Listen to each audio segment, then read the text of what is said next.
Hello and welcome to Diversity Dialogues. I'm Courtney Latima. I am so excited to be joined by two very passionate leaders at Dell Technology. Today I'm speaking with none other than the John Byrne, who is the president of North American Sales, and Yvonne Beamon, who is doing incredible work running the Women in Action group for Dell North America. So team, thank you guys so much for joining me. I'm super excited about this one. Our pleasure, good to be here. Yeah, this is exciting. It's great to talk with you, Courtney. Absolutely. So I want to jump right into Dell's 2030 inclusion moonshot goals. You guys have been super transparent with these goals. You guys want to have 50% females, 40% female leaders in your global workforce by 2030, 25% of your US workforce and 15% of your US leaders to be those who identify as Black or Latino. So why do you guys think diversity, equity, inclusion are so important to Dell right now and in general? Yvonne, would you like me to go first? Yes, please do.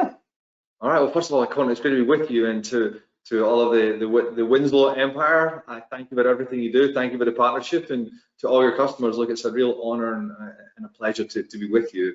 Like when you take a step back, Courtney, what are we trying to do here at Dell Technologies?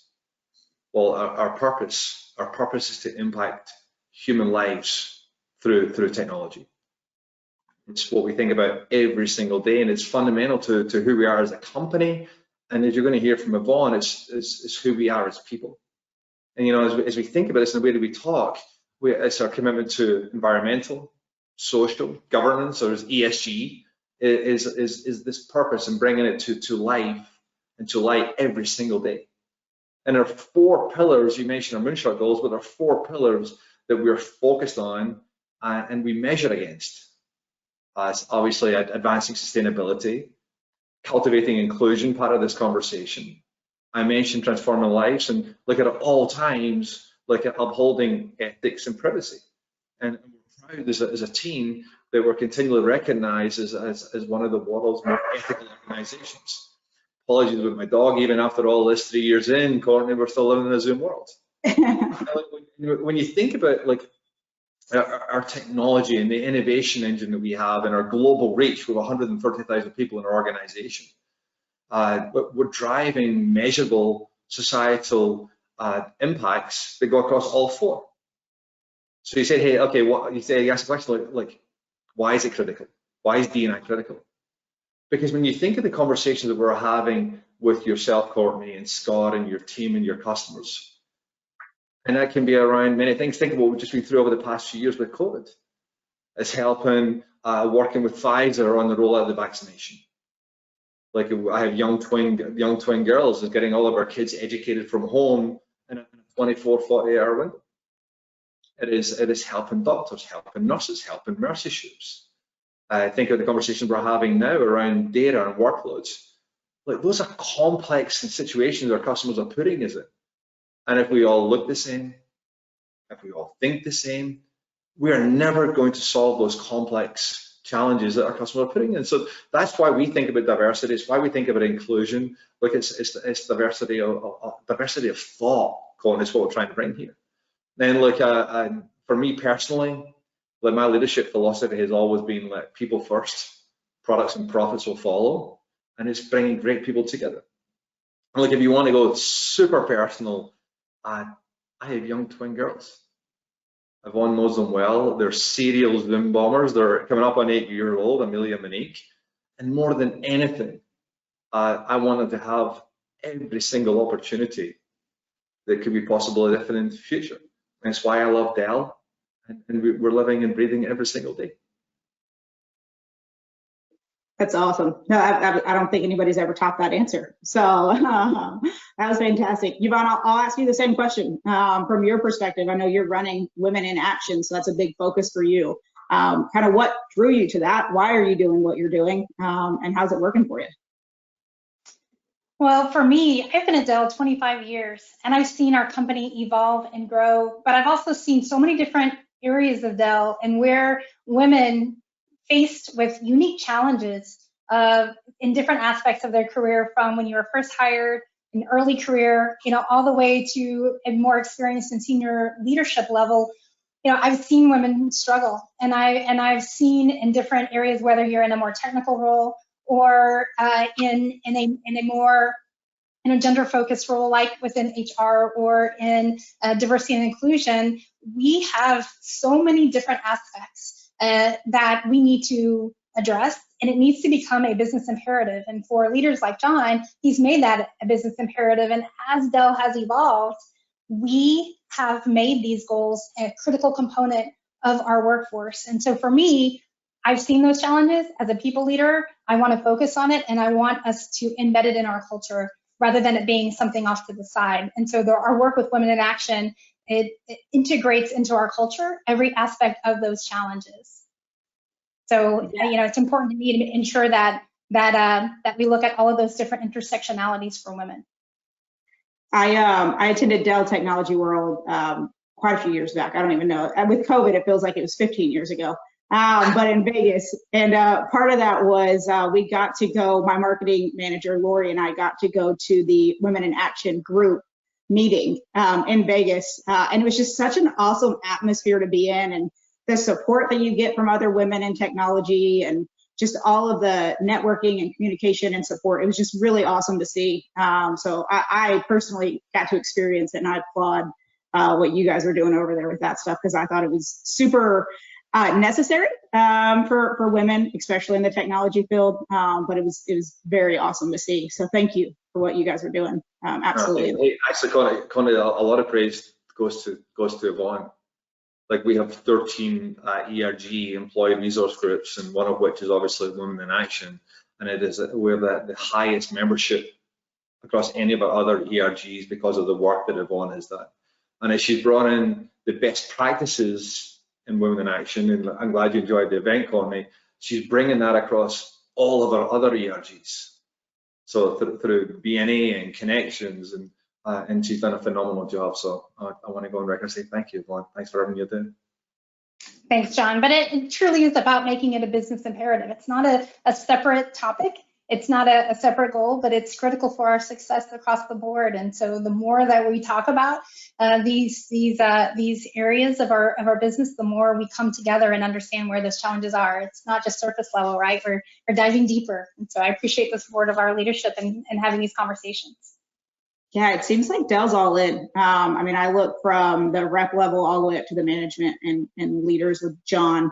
I really do feel like very much so that you guys are all in with these things, and it's not so much just talking the talk. I personally have seen and feel that you guys are absolutely walking the walk as well. So as we talk about kind of those goals and everything you guys are doing, our next question, I guess, is just kind of who's responsible for making those goals? So where did they come from? Who's responsible for making them, and who's responsible for kind of tracking to see if you guys are on target or off target with those things as we progress to 2030 or even year over year? Yvonne, why don't I take this one if that's okay? Look, it's a great question, Courtney. And like, we've communicated our 2030 goals. You articulated them right at the beginning of this webcast. And like, okay, how are we making them real? Like, I'm going to make this really simple. We're all responsible. We have 130,000 people in this organization, and we continue to grow as an organization. If you think last year, Michael Dell has been, the company is over 38 years old, and we just had our best year ever.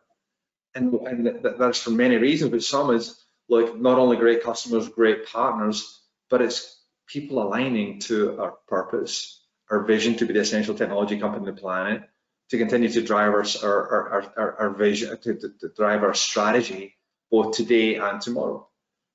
That only happens if we're all in, right? From leadership, from Michael to Bill Scannell to myself, to Gillian Mansell, to Yvonne, all the way down to our ICs. We want everyone engaged. And Courtney, there's no better thing that can ever happen if you can bring your truest form of self to work every single day, because then you have trust. When you have that trust, the magic happens. But we'll also understand our organization, and we have a saying around our building, which is like, what gets measured tends to get done. And look, I walk through why it's a business imperative, why it's just, you know, it's My mum's family motto, Courtney, goes, it's nice to be important, but it's more important to be nice. Absolutely, that's awesome. People just doing great things, right? So look, we have annual goals across every leader, including myself. We're held highly accountable to achieve those 2030 goals. But it is not a tick box. People will see through it if it's just a tick box. So look, if you look at myself, Courtney and Yvonne knows this because she sits in my leadership team meetings and many others, we set targets. So with the 2030 goals, but we set targets every quarter. I'm reviewing with my leadership team, how are we tracking against those annual targets? And as an example, when we sit down and we look at, let's say, who's my successor, who's ready 1 to 2 years, who's ready 3 to 5, who's our emerging talent, that we're looking at all of that, but we have a real focus and lens on diversity and inclusion to achieve those goals. And it shouldn't point a spotlight, Courtney, on who's doing it, who isn't, because those who are doing it, guess what? They're selling more, they're winning more, they have a higher NPS for the internal customer NPS, they have their own field NPS. So like it's a phenomenal thing as we've seen it, and it's beginning to breathe in through the organization. Like me personally, I'm an exec sponsor of 2 ERGs. I'm global sponsor for our Black Network Alliance and North America Women in Action. And I'll be honest with you, they're the best things that I do at Dell, the most enjoyable and the best learning that I have. Yeah, hopefully Scott doesn't listen to me say this, but I agree.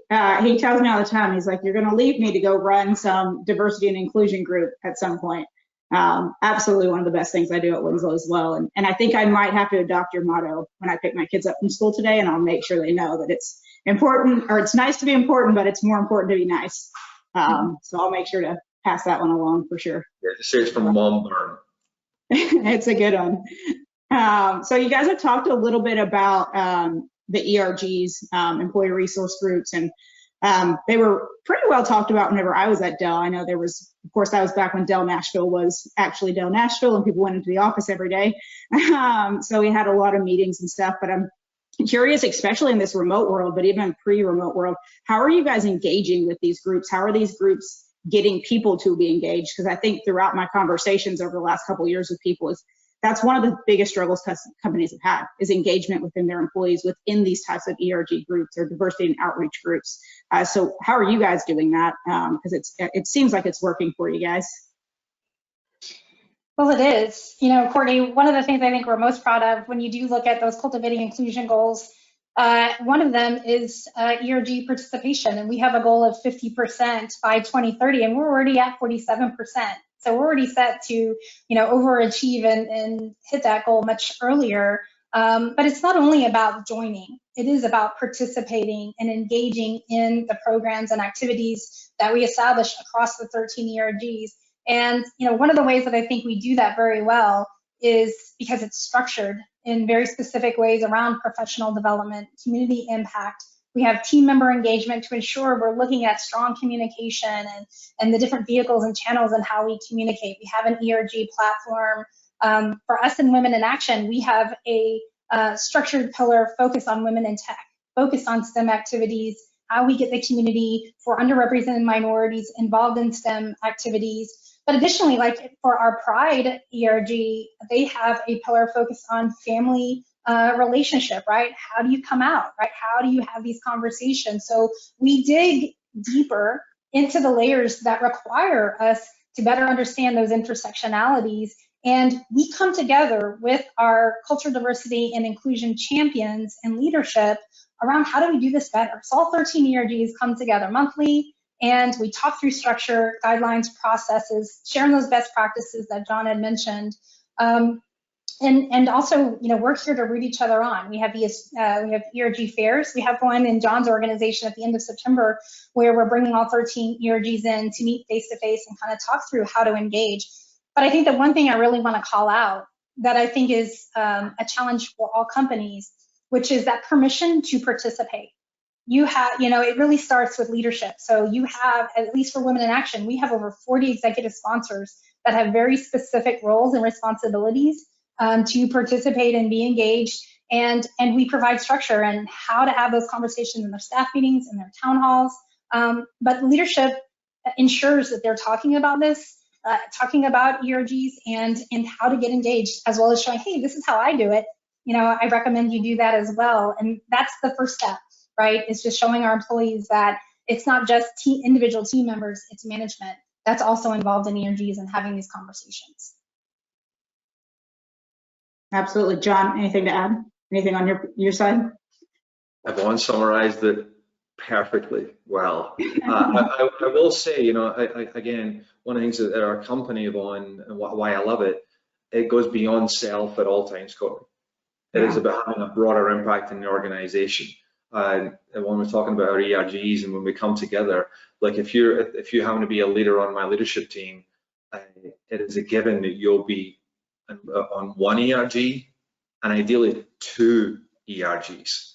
One that looks like you, that thinks like you, another one that is nothing like you. Because the more we become aware, and as that old saying goes, Courtney, curiosity is a superpower. The more that we can listen and learn, the better leaders we're going to be, the better people we're going to be, and it just leads to a better environment. And again, it will help us achieve our purpose. So, but Yvonne summarized it perfectly. Yeah, Scott told me, John, you're a wealth of knowledge. He didn't tell me you had so many good life mottos, but I was going to learn on this. There's a ton of them. Feel free to just send me an email afterwards with all of them so that I can go ahead and start. John is, yeah, Courtney, I'll have to share those with you.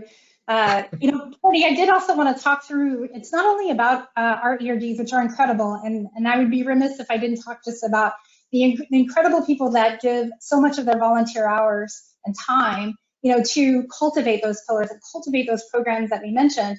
But we also work across the businesses and look at our hiring practices, right? It starts with bringing in and recruiting those underrepresented talents that we haven't looked at in the past, looking at those historically Black colleges and universities, Hispanic and Latino programs and community colleges.